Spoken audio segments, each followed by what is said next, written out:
اللي هيجيب جون دلوقتي في الثاني هيبقى هدف تاريخي زي وليد صلاح الدين كده مره في مباراه البطوله العربيه جاب هدف تاريخي في نادي جزائري. رقص وقام وقعد وبص للجون ورقصه تاني.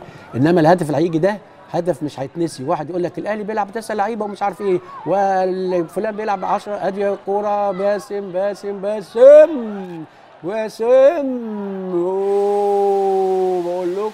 بقول لكم بامبو الهدف اللي هيجي مش هيتعوض وهيبقى هدف تاريخي. وبامبو ورمضان صبحي بيردوا على جريده جامد قوي قوي قوي قوي قوي ويقولوا له احنا حلوين قوي قوي احنا بتوع مبروك.